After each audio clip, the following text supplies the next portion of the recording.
Hello, thanks for coming. I'm the Senior Affiliate Manager over at Shopify. There's actually 5 of us that go ahead and run the affiliate program for Shopify. So this is like my 8th year at Affiliate Summit West. I've been managing affiliate programs, mostly B2B and for SaaS companies, the last 10 years, with some experience in e-commerce as well. And this is my first presentation here, so very excited how things come full circle. So I wanted to talk a little bit about like what B2B affiliates are doing right now, in particular the ones that are kind of like mid-range to high-range earners. This topic kind of came about as I was talking to some peers at Affiliate Summit East, and it led to sharing notes over Q3, Q4 sometime. And then I took the notes from about 4 or 5 different managers and kind of compiled it together into this presentation. So with that said, why promote B2B? For me, the part that I like the most about running B2B offers and managing B2B programs is that we're actually helping people solve problems. Whereas selling pairs of jeans or shoes is nice, it's kind of more of a nice to have. Whereas if you are promoting B2B offers, you're actually helping somebody find a solution to a real life business problem. Often this can lead to improved profitability, more free time, being able to run their business easier or leaner. Sometimes this means they, can turn 5 hours of work into 3 hours of work. Another good reason is SaaS products are in very high demand. So if you're not familiar with the term SaaS, it's software as a service. So a lot of the different online business services out there range from accounting, point of sale, e-commerce, project management tools, calendar and registration tools. They're all in very high demand.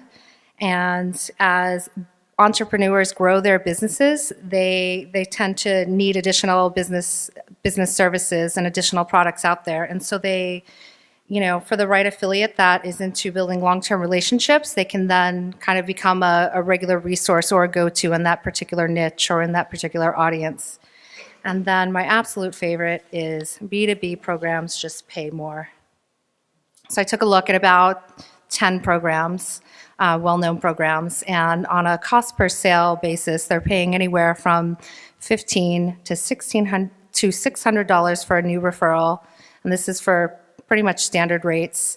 A few of those programs also have enterprise referral payouts that it says $1,500 here, but there's actually one that I heard of the other day that pays as high as $2,000 for a new referral of an enterprise plan on one of their packages.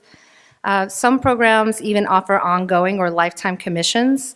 The ranges I saw were anywhere from 10 to 30%. So let's say you referred someone to an email marketing tool as an affiliate, and the payout or the cost for them was about $50 a month. You would then earn $10 a month for the lifetime of that customer. So people always ask me, what do affiliates earn in this space? It's kind of all over the place, of course. You'll earn more with the more you invest in it.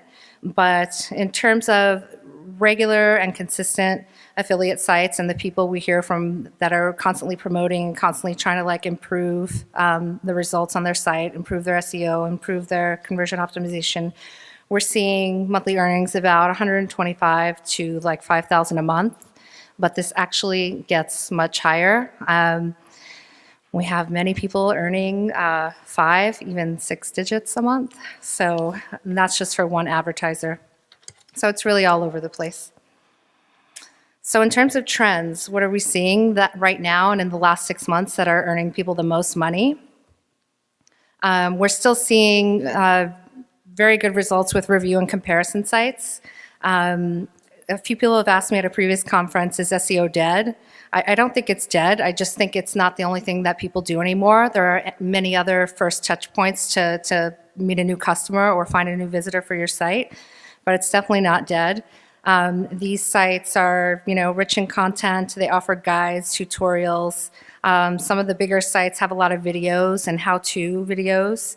They do a lot of lead generation, and they do things like set up their structured data so that more information shows up in organic search results.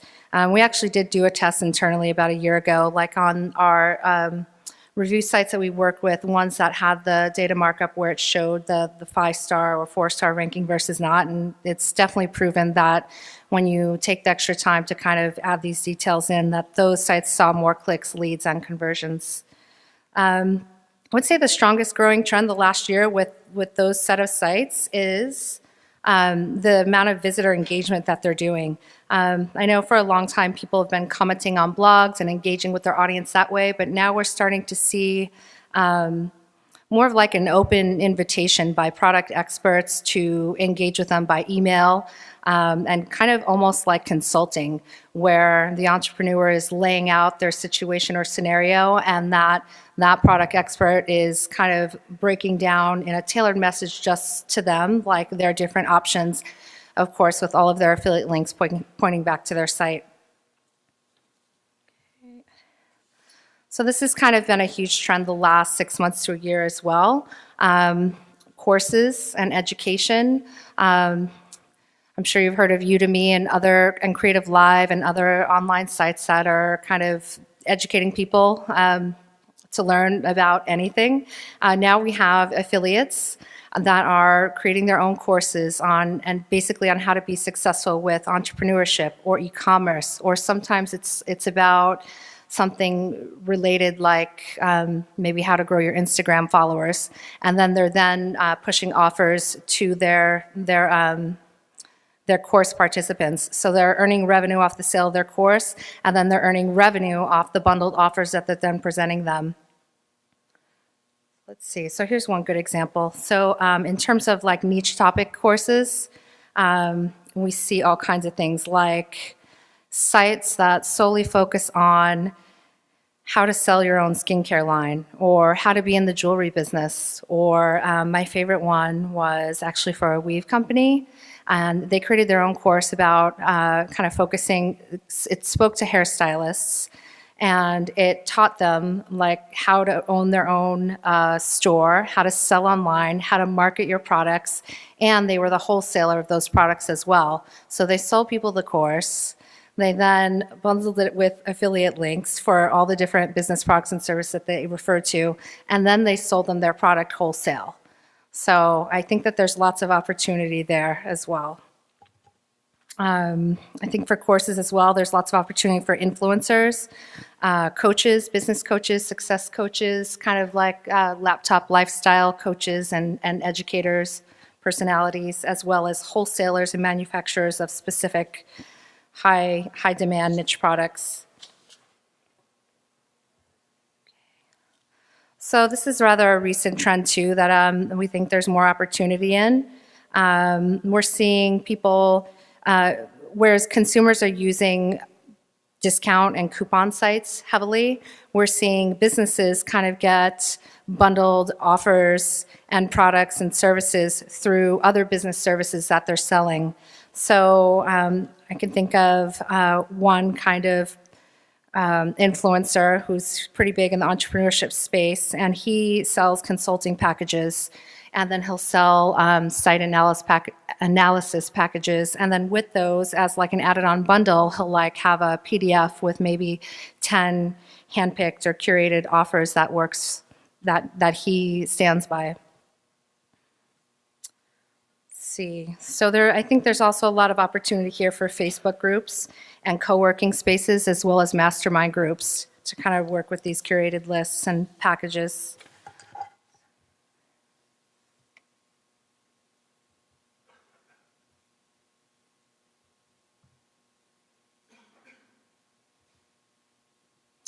So this is just more of a general slide. As always, general content, broad topic blogs, niche topic blogs do well. We're seeing a huge boost in the influencer space. I think affiliates for a long time have been really amazing with ads and advertising. And I feel like that's all starting to blend now with influencers. Like we work with influencers and sometimes they're not always like familiar with the piece of like how to get a conversion. And then we work with all of these kind of traditional affiliates that are a little bit new to the influencer space. So it's kind of we're sharing information on both sides, just trying to figure out how we can meet in the middle. But there's influencers we have found that are just on YouTube that don't even have an online identity. So yeah, that's definitely an area of focus for us this year.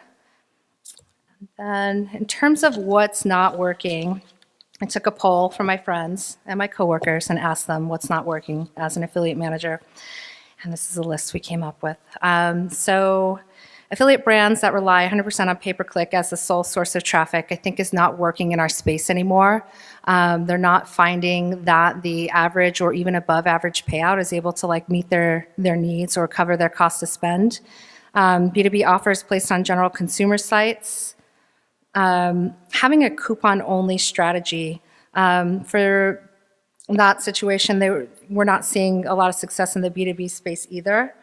And probably the biggest thing that I would recommend is trying to refer a product you never really tried. Some of our largest referrers are not only familiar with the product that they're using, but they know it inside and out and can actually show how the product works for them in their own business.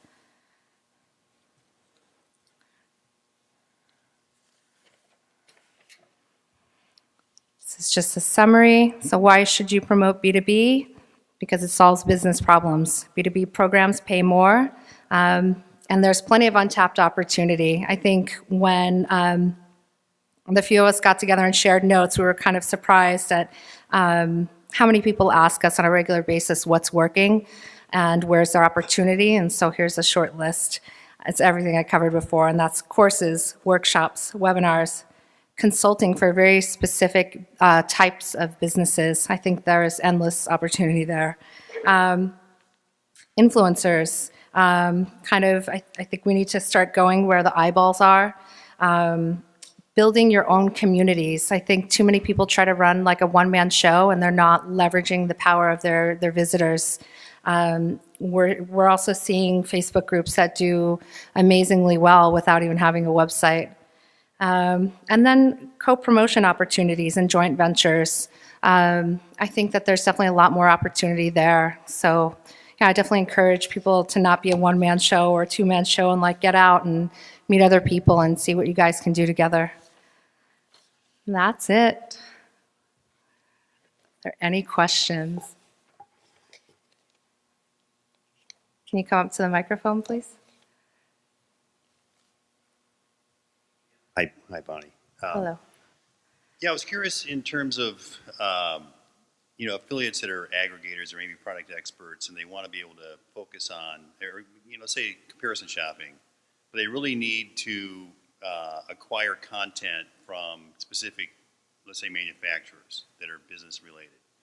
And do you see that? So it's around product data feed. My question is around product content, product data feeds. Do you see that product data feeds are optimized, from B2B sites and through affiliates and available to publishers so that they can provide the latest products, latest product information? Or is that an opportunity, or is it a problem? Is it an opportunity, or where do you see and how does Shopify deal with that potentially, or does this even come up in your conversation? Well, so as of right now, we're not running an affiliate program for our merchants. Pretty much our larger merchants and those that are kind of ready to take the step, run their own individual affiliate programs. We are actually in process of coming up with like content and best suggestions for them to make their affiliate program successful. But yes, I would definitely include that the product data feeds are very important and that they're correct and complete and filled out. But I think as far as like where we're at as a company, we're more of like a DIY solution. So it's not something we offer for our merchants just yet. But yeah, absolutely. If I had my own store right now, I would have all that done.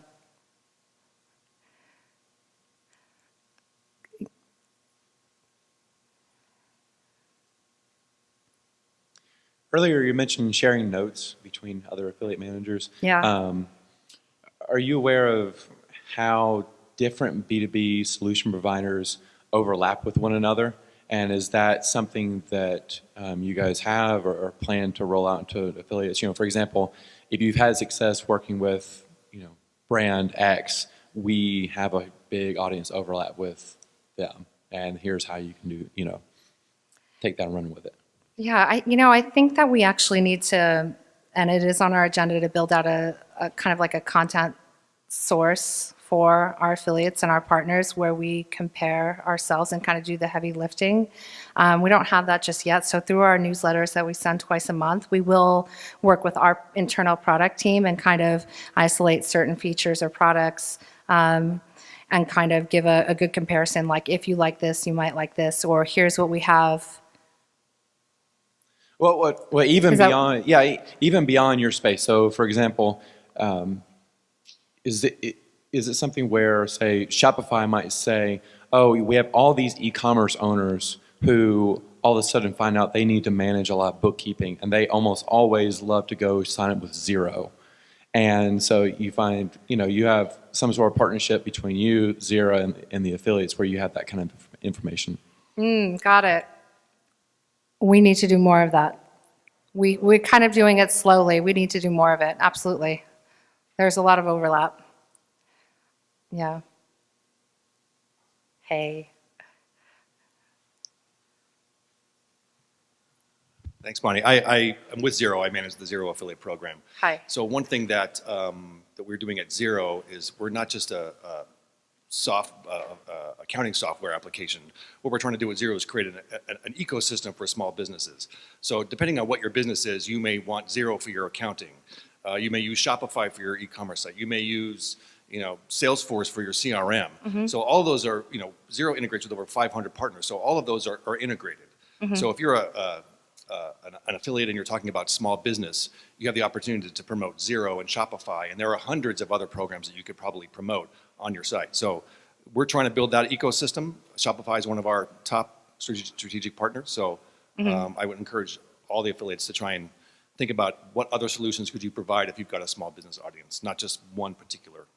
Right, absolutely. Yeah, there's thousands of apps in the App Store. I know some of you guys all have affiliate programs as well. Yeah, I mean, to date, we haven't done any kind of promotion in that direction, but it is definitely something we could explore if you'd like to connect about that, because I know how popular Xero is. Thanks. But we should, yeah, not only you and I, but there's lots of other providers we can work with and Right, put something right. together. No, I get it. Hi, Bonnie. Hi. My question kind of follows on from that, or it's kind of related. If you were to look to start off as an affiliate in this B2B space and you haven't been in it, I mean, there's always, the question is, do you try and say, take a niche-focused approach and say, I'm going to focus on certain products or certain categories of products, of certain categories of SaaS products, and I'm going to build an expert site on that?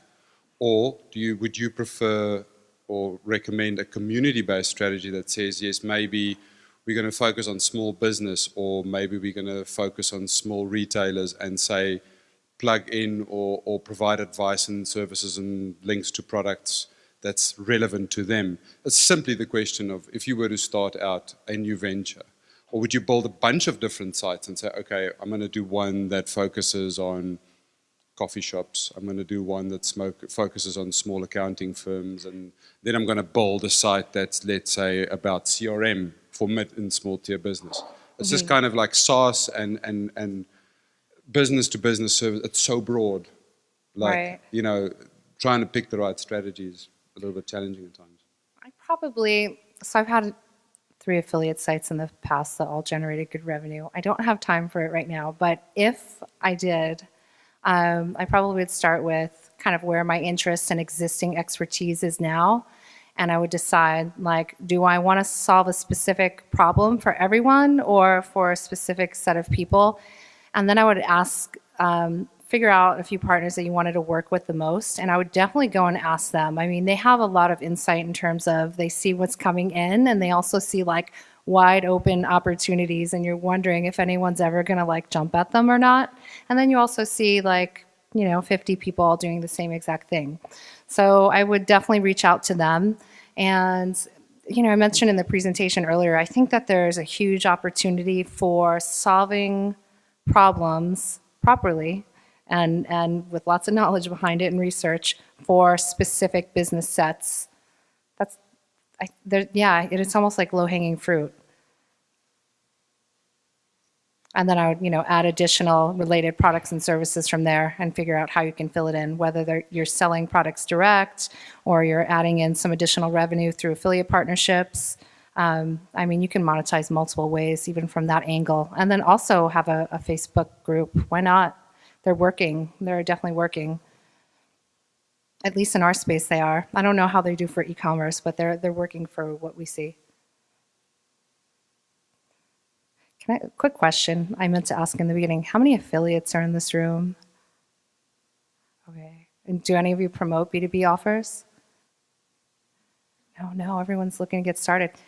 If you guys want to send me an email, I'll send you a list of like some of the top programs out there. And if you have any questions or you want to get started with us, just let me know. Any other questions? Okay, excellent. I think we can wrap it up then. When you guys have time, please go ahead and fill out the feedback form. Okay, that's it. Thanks.